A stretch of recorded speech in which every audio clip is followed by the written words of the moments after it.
আমরা ক্লাস 10-এর আয়তঘন চ্যাপ্টারের অঙ্কগুলিকে কতগুলি টাইপে ভাগ করেছি এবং সেই টাইপের মধ্যে আবার কিছু কিছু লেভেল মানে তাদের হার্ডনেস অনুযায়ী লেভেলে ভাগ করেছিলাম। সেই অনুযায়ী করে আসছিলাম। আমরা ডিরেক্ট কোশ্চেন্সের সমস্ত প্রশ্ন করেছি, ইনডিরেক্ট কোশ্চেন্সের লেভেল 2 পর্যন্ত করেছি। তারপরে যে লেভেলটি আছে সেটা হচ্ছে হার্ড কোশ্চেন্সে রেখেছি। সেখানে আজকে 3টি কোশ্চেন করব, 16, 15 এবং 17। 16 দাগের প্রশ্নটিকে আগে রেখেছি, ওটি আগে করব, তারপরে 15, তারপরে 17 করব। কোশ্চেনটি কি বলছে দেখি। এক গ্রোস দেশলাই বাক্সের একটি প্যাকেটের দৈর্ঘ্য, প্রস্থ ও উচ্চতা যথাক্রমে 2.8 ডেসিমিটার, 1.5 ডেসিমিটার ও 0.9 ডেসিমিটার হলে একটি দেশলাই বাক্সের আয়তন কত হবে হিসাব করি। এক গ্রোসের মাপটা দেওয়া আছে 12 ডজন, কিন্তু যদি একটি দেশলাই বাক্সের দৈর্ঘ্য 5 সেন্টিমিটার এবং প্রস্থ 3.5 সেন্টিমিটার হয় তবে তার উচ্চতা কত হবে হিসাব করে লিখি। তাহলে এক গ্রোস একটি দেশলাই বাক্স আছে যাতে 12 ডজন দেশলাই আছে। 12 ডজন দেশলাই মানে 1 ডজন মানে 12টি দেশলাই। তাহলে মোট কটি দেশলাই থাকবে? 1 ডজন যদি 12টি হয়, 12 ডজন মানে 12 গুণ 12 মানে 144। 12 গুণ 12 মানে 144টি দেশলাই আছে কোথায়? এক গ্রোস দেশলাই বাক্সের ওই প্যাকেটটিতে। আমাদের বলেছে একটি দেশলাই বাক্সের দৈর্ঘ্য এবং প্রস্থ, তাহলে তার উচ্চতা কত বের করতে হবে। প্রথমে আমাদের একটি দেশলাই বাক্সের আয়তন বের করতে হবে। আয়তন যখন পেয়ে যাব তখন উচ্চতা আমরা পেয়ে যাব। তো আয়তন তাহলে একটি দেশলাই বাক্সের আয়তন কিভাবে বেরোবে? কারণ এই 144টি দেশলাই বক্সের আয়তন তো পেয়ে যাব, কারণ এটা দৈর্ঘ্য, প্রস্থ ও উচ্চতা। এই 144টি দেশলাই বাক্স মিলিয়েই এক গ্রোস ওই দেশলাই বাক্সের একটি প্যাকেট তৈরি হয়েছে, যার আয়তন হচ্ছে এইটা দৈর্ঘ্য গুণ প্রস্থ গুণ উচ্চতা। তাহলে একটি দেশলাই বাক্সের আয়তন কত হবে সেটা আমরা পেয়ে যাব। আর একটি দেশলাই বাক্সের আয়তন পেয়ে যাওয়া মানে তার দৈর্ঘ্য গুণ প্রস্থ গুণ উচ্চতা জানা নেই, তাহলে ধরে নিয়ে আমরা সেটাকে সমান করে দেব, সেখান থেকে উচ্চতা পেয়ে যাব। তাহলে অঙ্কটা আমরা এইভাবে করি। সলিউশন ধরি এক গ্রোস দেশলাই বাক্সের প্যাকেটের দৈর্ঘ্য সমান হচ্ছে 2.8 ডেসিমিটার, প্রস্থ সমান হচ্ছে 1.5 ডেসিমিটার ও উচ্চতা সমান হচ্ছে 0.9 ডেসিমিটার। অতএব দেশলাই বাক্সটির আয়তন সমান হবে দৈর্ঘ্য গুণ প্রস্থ গুণ উচ্চতা সমান 2.8 গুণ 1.5 গুণ 0.9 ঘন ডেসিমি। এটি আসলে দেশলাই বাক্স নয়, প্যাকেটটির আয়তন। তাহলে আমরা একটু রিফাইন করে লিখি, দেশলাই বাক্সের প্যাকেটটির আয়তন। এখন এক গ্রোস দেশলাই বাক্সের প্যাকেটে মোট দেশলাই বাক্সের সংখ্যা সমান এক গ্রোস সমান 1 গুণিতক 12 ডজন সমান 12 গুণিতক 12টি সমান 144টি। অতএব 144টি দেশলাই বাক্সের আয়তন সমান 2.8 গুণ 1.5 গুণ 0.9 ঘন ডেসিমি। অতএব একটি দেশলাই বাক্সের আয়তন সমান 2.8 গুণ 1.5 গুণ 0.9 বাই 144 ঘন ডেসিমি সমান, এটা যদি 4 দিয়ে কাটাকুটি করি, 4 3 12, 4 6 24, এটা হচ্ছে 0.7, 9 4 36, তাহলে হচ্ছে 15 7 105। দশমিক কতগুলি হবে?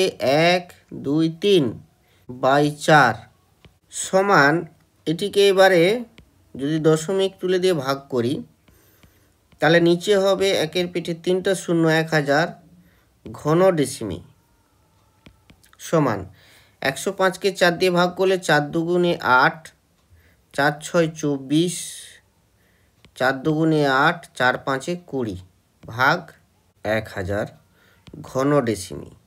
তো এটিকে আমাদের আসলে পরের প্রশ্নটি দেওয়া আছে সেন্টিমিটারে, তাহলে আমরা এই উত্তরটিকে সেন্টিমিটারে করে নিই, ঘন সেন্টিমিটারে। তাহলে ঘন সেন্টিমিটারে করতে গেলে এটা ডেসিমিতে আছে। 1 ডেসিমি সমান কত? 1 ডেসিমি সমান কত সেন্টিমিটার? সমান 10 সেন্টিমিটার। তাহলে 1 ঘন ডেসিমি সমান 1000 ঘন সেন্টিমিটার। তাহলে 1000 দিয়ে গুণ হবে, সমান 26.25 ঘন সেন্টিমিটার। এখন একটি দেশলাই বাক্সের আয়তন পেয়ে গেছি, তার দৈর্ঘ্য জানি, প্রস্থ জানি, উচ্চতা বের করতে হবে। তাহলে আমরা ধরি দেশলাই বাক্সটির উচ্চতা সমান 8 সেন্টিমিটার। একক যেহেতু সেন্টিমিটারে আছে তাই আমরা সেন্টিমিটারে ধরব।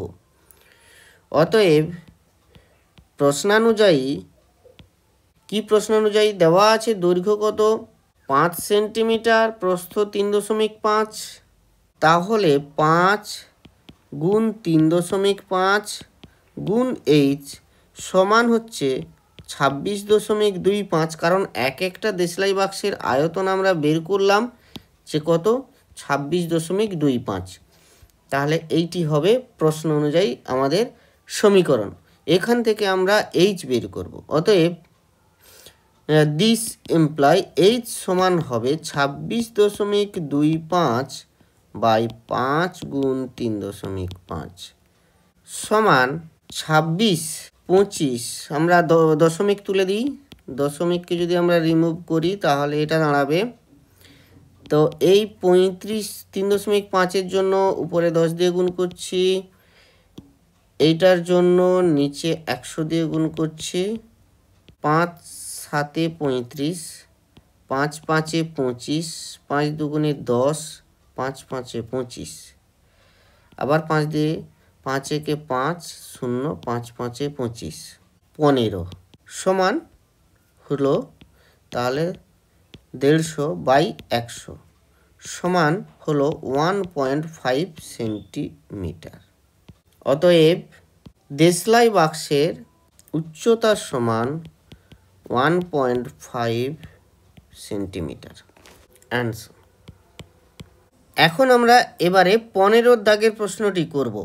এই প্রশ্নটিতে কি বলেছে? ঘনকাকৃতি একটি সম্পূর্ণ জলপূর্ণ চৌবাচ্চা থেকে সমান মাপের 64 বালতি জল তুলে নিলে চৌবাচ্চাটির 1/3 অংশ জলপূর্ণ থাকে।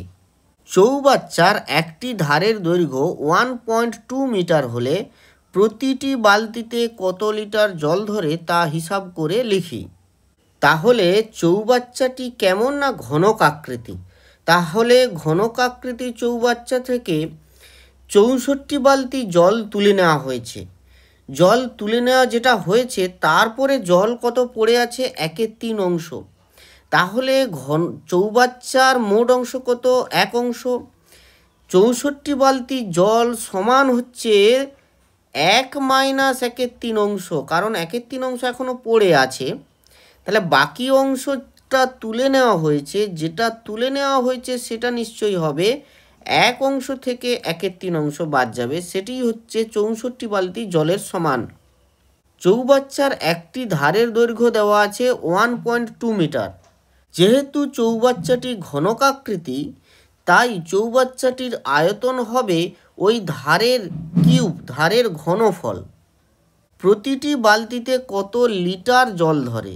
কত লিটার কিভাবে বের করব সেটা পরে আসছি, কারণ আমাদের একক দেওয়া আছে মিটার, আমাদের বের করতে হবে কত লিটার জল ধরে।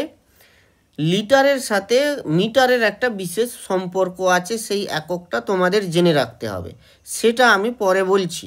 এখন অঙ্কে যেটা আমাদের করতে হবে সেটা হচ্ছে এটুকু জানতে হবে যে 64 বালতি জল সমান হচ্ছে যে অংশটা তুলে নেওয়া হয়েছে। তাহলে আমরা বের করি যে কত অংশ জল তুলে নেওয়া হয়েছে। সলিউশন, চৌবাচ্চা থেকে জল তুলে নেওয়া হয়েছে সমান 1 মাইনাস 1/3 অংশ সমান 2/3 অংশ। এই পরিমাণটি মোট চৌবাচ্চার 2/3 অংশ। চৌবাচ্চার আয়তন যত হবে তার 2/3 অংশ আয়তন হবে এই জল তুলে নেওয়া অংশের পরিমাণের সাথে সমান। এখন আমরা চৌবাচ্চার আয়তন বের করি। ঘনকাকৃতি চৌবাচ্চাটির প্রতিটি ধারের দৈর্ঘ্য সমান 1.2 মিটার। অতএব চৌবাচ্চাটির আয়তন সমান হবে 1.2 গুণ 1.2 গুণ 1.2, এইটা ঘনমিটার।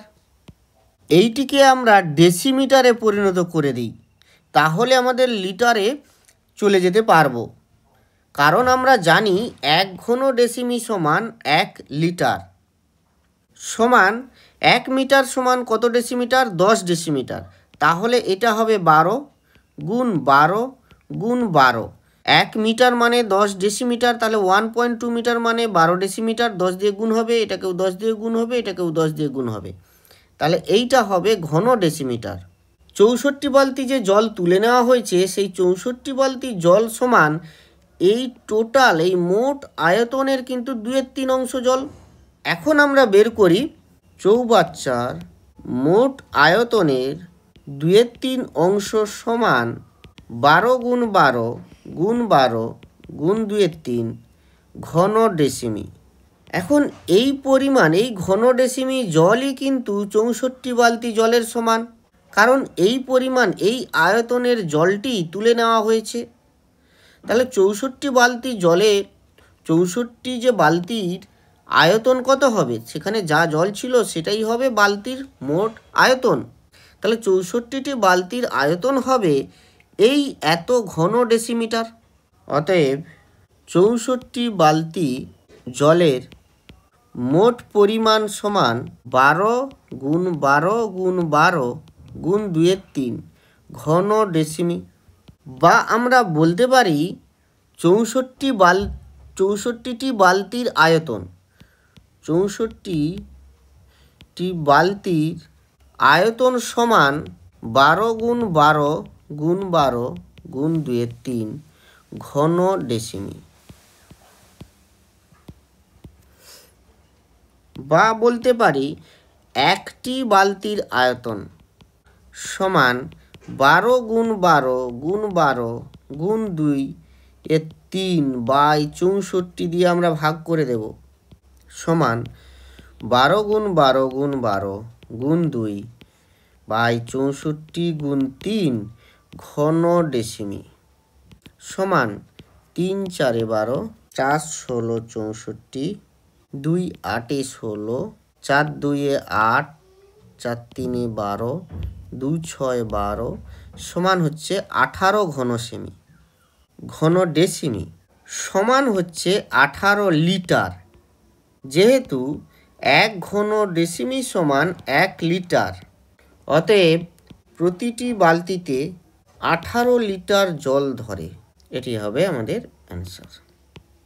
এবারে আমরা 17 দাগের প্রশ্নটির উত্তর করব। প্রশ্নটিতে কি বলেছে? 2.1 মিটার দীর্ঘ 1.5 মিটার প্রশস্ত একটি আয়তঘনাকার চৌবাচ্চার অর্ধেক জলপূর্ণ আছে। ওই চৌবাচ্চায় আরও 630 লিটার জল ঢাললে জলের গভীরতা কতটা বৃদ্ধি পাবে হিসাব করে লিখি। চৌবাচ্চার দৈর্ঘ্য দেওয়া আছে, প্রস্থ দেওয়া আছে, কিন্তু চৌবাচ্চাটি কতটা গভীর সেটি দেওয়া নেই।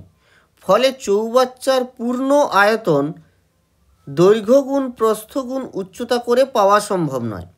আবার চৌবাচ্চাটির অর্ধেক জলপূর্ণ আছে, তাহলে সেই অর্ধেক পরিমাণ কতটা আছে সেই আয়তনও পাওয়া সম্ভব নয়। আসলে প্রশ্নটি খুবই সহজ, কিন্তু তুমি প্রথম বাক্যটি পড়ে যদি চৌবাচ্চার আয়তন সম্পর্কে ধারণা করতে যাও বা অর্ধেক জলপূর্ণ কতটা আছে সে সম্পর্কে ধারণা করতে যাও, তাহলে তোমার কাছে প্রশ্নটি জটিল মনে হবে। প্রশ্নটিতে এই কথাগুলিকে অগ্রাহ্য করতে হবে, কারণ আমাকে গভীরতা কতটা বৃদ্ধি পেয়েছে সেটি নির্ণয় করতে বলেছে। জল আছে কত? 630 লিটার। আমরা একটু আগেই জানলাম যে 1 লিটার মানে 1 ঘন ডেসিমি, তাহলে জল হচ্ছে 630 ঘন ডেসিমি।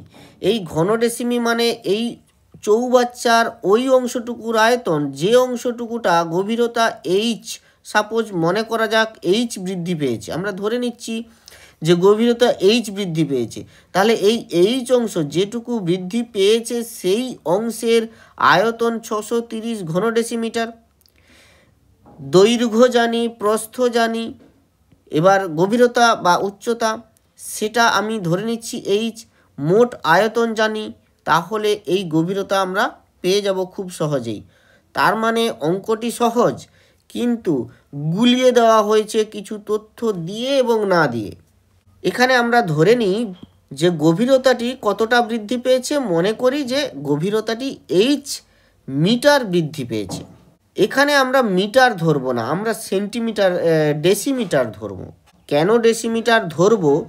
কারণ আমরা সমস্ত অঙ্কটাকে ঘন ডেসিমিটারে রূপান্তরিত করব। 1 ঘন ডেসিমিটার সমান 1 লিটার। ধরে নিয়েছি গভীরতা এইচ ডেসিমিটার বৃদ্ধি পেয়েছে। চৌবাচ্চাটির দৈর্ঘ্য প্রদত্ত আছে 2.1 মিটার। একে আমরা ডেসিমিটারে পরিণত করে নিলাম, 21 ডেসিমিটার হলো।